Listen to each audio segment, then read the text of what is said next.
Comrades, இந்த வீடியோவில் என்ன பார்க்க போறீங்கன்னா, தீபாவளி அன்னைக்கு ஈவினிங் எடுத்த மினி விலாக தான் நீங்க பார்க்க போறீங்க. இந்த வீடியோ போடலாமா, வேணாமா அப்படி யோசிச்சுட்டே எனக்கு இத்தனை நாள் போயிடுச்சு.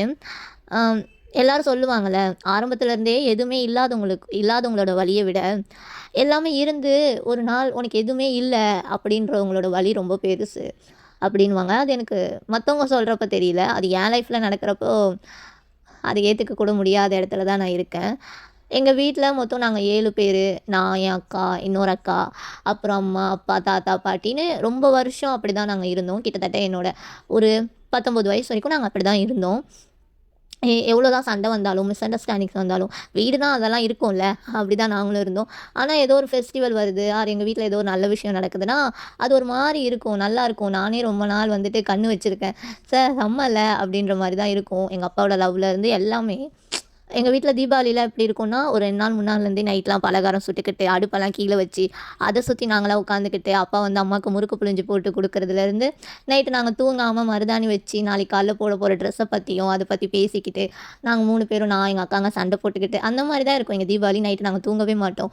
அடுத்த நாள் காலைல எந்திரிச்சா, அப்பா வந்து தலையில எண்ணெய் வச்சு விட்டு, புது ட்ரெஸ்லாம் போட்டு, அவர் வாங்க போற கடைக்கு நான் தான் போவேன், நீ தான் போவேன்னு சண்டை போட்டு, அவர் கூட கடைக்கு போய்க்கிட்டு புடிச்சதெல்லாம், "என்ன நீ அவளுக்கு பிடிச்சது செஞ்சிருக்க, எனக்கு பிடிச்சது செய்யலன்ட்டு" அதுலயும் சின்ன சின்ன சண்டை போட்டுக்கிட்டு, அப்புறம் அப்பா மாசா பட்டாசு வெடிக்கிறதெல்லாம் நாங்க உட்காந்து ஆன்னு பார்த்துட்டு, இந்த மாரி தான் என் தீபாவளியே இருக்கும். ஆனா லாஸ்ட் 2 இயர்ஸ் இந்த 7 பேர் வந்து ஒரு நாள் யாருமே உன் கூட இருக்க மாட்டாங்க. நீங்க செப்பரேட் ஆகணுன்ற ஒரு நெலைம வந்தது. ஓகே, கடவுள் நமக்கு இவ்வளோ தான் குடுத்துருக்காரு போல அப்படின்னு செப்பரேட் ஆகி தனித்தனியா வந்தாலும், தூரத்துல இருந்தாவது அவங்களலாம் பார்க்குற ஒரு இதாவது இருந்துச்சு. அப்புறம் என்ன பண்ணாரு, சரி ஓகே நீங்க ரொம்ப கஷ்டப்பட்டுட்டீங்க. அதனால எல்லாரும் திருப்பி ஒண்ணாயிடுங்க. அப்படின்ற மாரி எல்லாரையும் ரொம்ப கிட்ட கொண்டு வந்தாரு. திருப்பி ஃபேமிலியா ஆகப்போது அப்படின்னு நெனைக்கிற ஒரு டைம்ல, இல்ல நீ தூரத்துலருந்து பார்த்தவங்கள இனிமே பார்க்கவே முடியாது. அப்படின்ற மாரி ஒரு இடத்துக்கு கொண்டு வந்தாரு. ஆமா, என் தாத்தாவ ஃபர்ஸ்ட்டு எங்க கிட்டேருந்து எடுத்தாரு. அப்புறம் என் அப்பா. எங்க தாத்தா இறந்து ஒரு 1 1/2 மாசத்துல எங்க அப்பா இறந்துட்டாரு.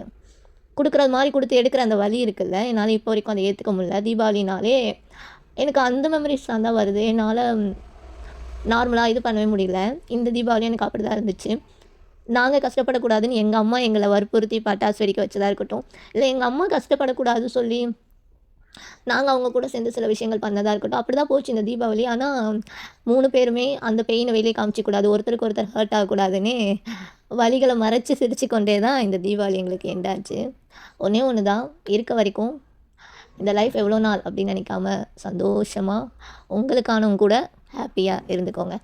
இன்னொரு மினி விலாக்ல நான் உங்கள சந்திக்கிறேன். பாய்.